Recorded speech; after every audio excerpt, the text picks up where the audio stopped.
Bonjour à toutes et à tous. Dans cette vidéo, nous allons conclure le chapitre de dérivabilité en parlant de la notion de fonction, de dérivabilité de fonctions à variable réelle et à valeur complexe. Alors, on en a déjà parlé dans le chapitre sur les équations différentielles, donc on va rappeler très rapidement ce qu'on a dit dans ce chapitre et surtout on va voir quels sont les résultats réels qui s'adaptent au complexe.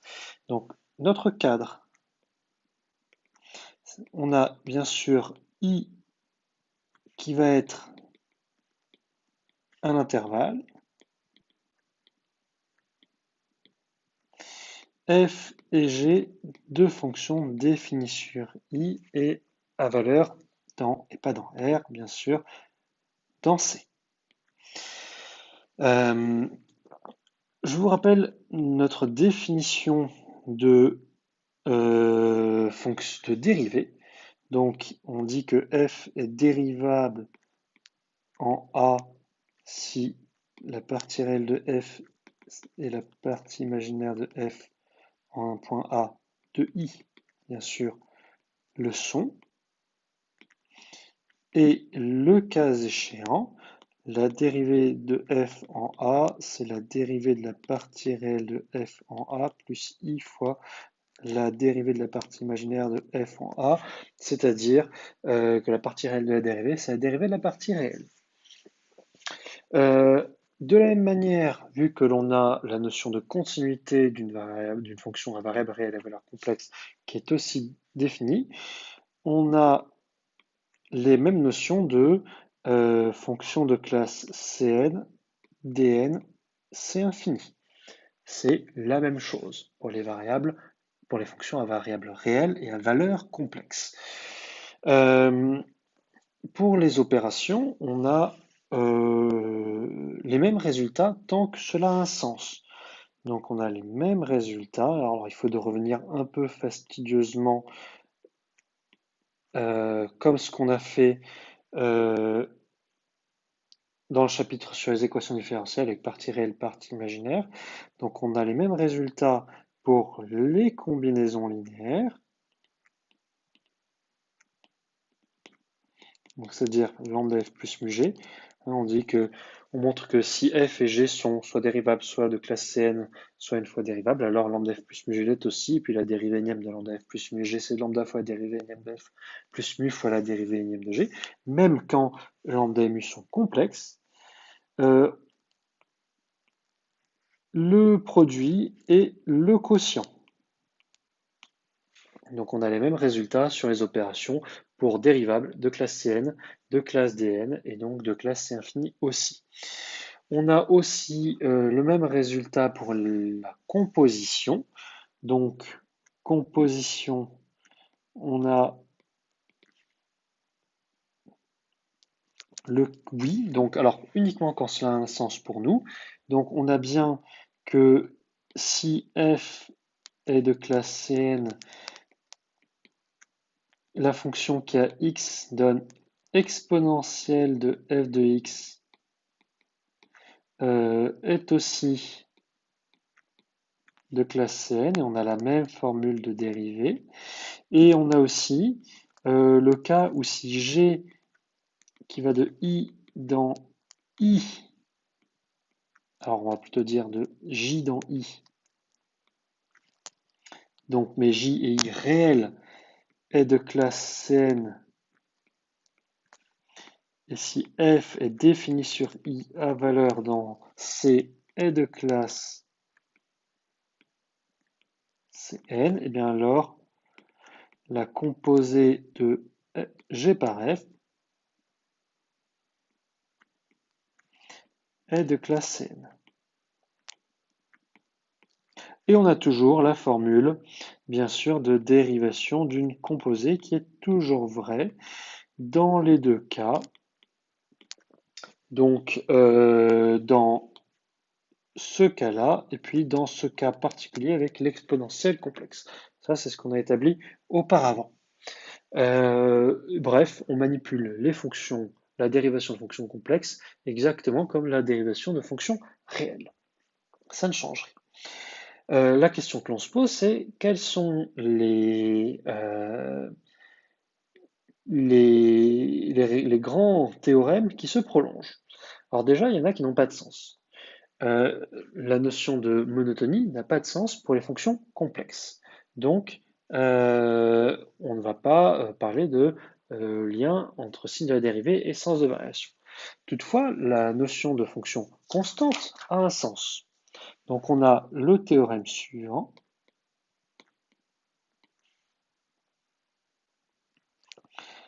qui est que si f est dérivable sur i, je rappelle que f est à valeur complexe, eh bien f est constante si et seulement si la dérivée de f est nulle. On peut démontrer, c'est juste dire que f c'est sa partie réelle plus i fois sa partie imaginaire. F est constante si et seulement si partie réelle de f et partie imaginaire de f sont constantes. Donc si et seulement si la dérivée de la partie réelle de f est égale à la dérivée de la partie imaginaire de f est égale à 0. Donc si et seulement si la dérivée de f est égale à 0. Ça, ce n'est pas très intéressant. Ce qui est plus intéressant, ce sont les grands théorèmes extrémum. Alors, ça n'a pas de sens, c'est extrémum pour une fonction complexe, à valeur complexe. Mais théorème de Rolle, eh bien, théorème de Rolle, on va voir que ce n'est bien entendu pas vrai du tout. Donc, hop,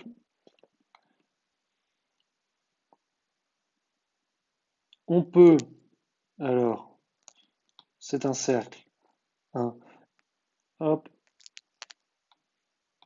faire le tour, partir de 0 et revenir en 0 sans s'arrêter sur les complexes. Donc, si on prend la fonction f qui va de R dans R et qui à t donne exponentielle it, ce que l'on sait, c'est que f est dérivable sur R. F de 0, c'est égal à f de 2pi, c'est égal à 1. Et pour tout x dans R, f' de x, ça fait donc i exponentielle ix, c'est différent de 0. Donc conclusion, il n'y a pas de théorème de Rolle. Et donc, vu qu'il n'y a pas de théorème de Rolle, il n'y a pas de théorème des accroissements finis. Mais toutefois, on a quand même une inégalité des accroissements finis. Voyons comment cela s'exprime. Donc, l'inégalité des accroissements finis. Bien sûr, avec la version où on fait apparaître une valeur absolue module. Donc, je prends A et B dans R qui vérifie A strictement plus petit que B. Je prends une fonction f définie sur le segment AB à valeur dans C telle que f est continu sur le segment AB, f est dérivable sur l'intervalle AB ouvert et il existe une constante k positive qui vérifie pour tout x dans l'intervalle AB, le module de f' de x est plus petit que k. Eh bien, alors, le module de l'accroissement, alors on dit accroissement, hein, même si ça n'a pas de sens vraiment, f de b moins f de a est plus petit que k fois le module de b moins a.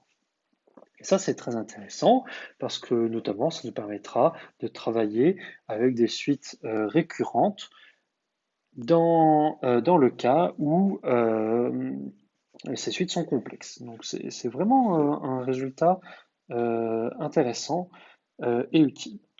Alors, on va le démontrer en deux temps. On va d'abord traiter le cas où f de b moins f de a est réel. Et ce que l'on va juste voir, c'est que la valeur absolue de f de b moins f de a, c'est alors la valeur, le module, pardon, eh bien c'est égal, vu que c'est le module, c'est la valeur absolue, c'est un réel, c'est le module donc de la partie réelle de f de b moins la partie réelle de f de a. Et ce que l'on peut voir, c'est que la partie réelle de f eh bien, est continue sur le segment AB, dérivable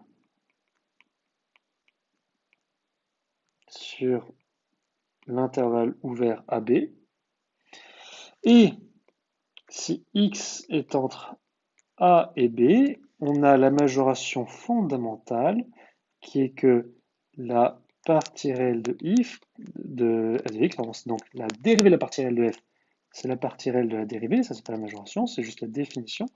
Et ça, c'est plus petit que le module de f' de x, et donc c'est plus petit que k.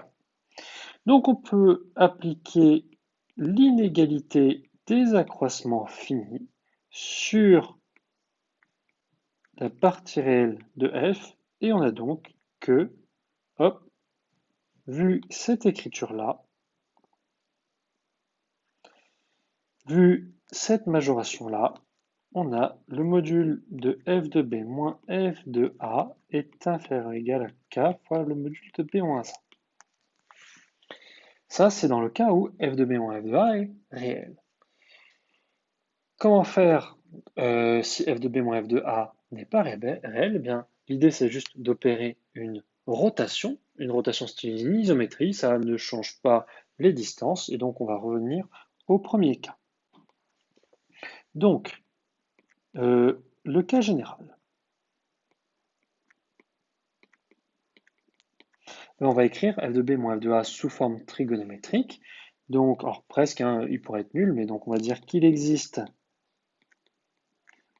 θ dans R, tel que f de b moins f de a est égal à exponentielle iθ fois le module de f de b moins f de a.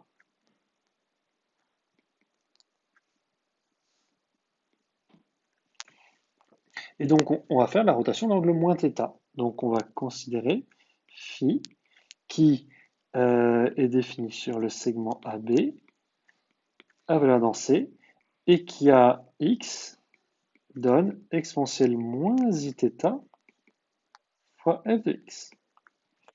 Et ce qu'on voit immédiatement, c'est que on multiplie juste f par un nombre complexe. Donc, phi est toujours, comme f continue sur le segment AB, dérivable sur l'intervalle AB ouvert, et ce qui est et surtout phi de b moins phi de a, c'est donc exponentielle moins iθ fois f de b moins f de a, c'est donc le module de f de b moins f de a, c'est un réel. Et aussi, dernier point, que si x est entre a et b, eh bien, le module de phi' de x, c'est le module d'exponentielle iθ fois f' de x. Donc, c'est module d'exponentielle iθ 1 fois module de f' de x. Et donc, c'est plus petit que k. On peut donc appliquer le point 1 à phi.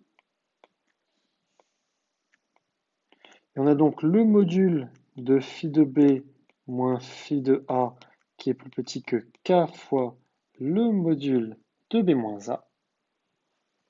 Et notamment, il suffit d'observer que le module de phi de b moins phi de a c'est le module d'exponentielle moins iθ fois f de b moins f de a. Donc c'est le module d'exponentielle moins iθ, c'est-à-dire 1 fois f de b moins f de a. Ce qui me fait penser que je vais oublier ici, c'était un moins iθ, bien entendu, par un iθ. Donc, vu ceci et vu ceci, on obtient immédiatement la conclusion demandée. On a donc bien que le module de f de b moins f de a est plus petit que k fois le module de b moins a. Et c'est exactement ce que l'on voulait obtenir. Donc, que retenir de cette dernière vidéo? Eh bien, finalement, pas grand-chose. Ici, il faut retenir une chose, c'est que tout ce qui a un sens avec les complexes s'exprime de la même manière que pour les réels, bien entendu dans le cadre de l'étude de la notion de dérivabilité. Donc finalement, rien de nouveau. Voilà pour cette vidéo et voilà pour le chapitre de dérivabilité.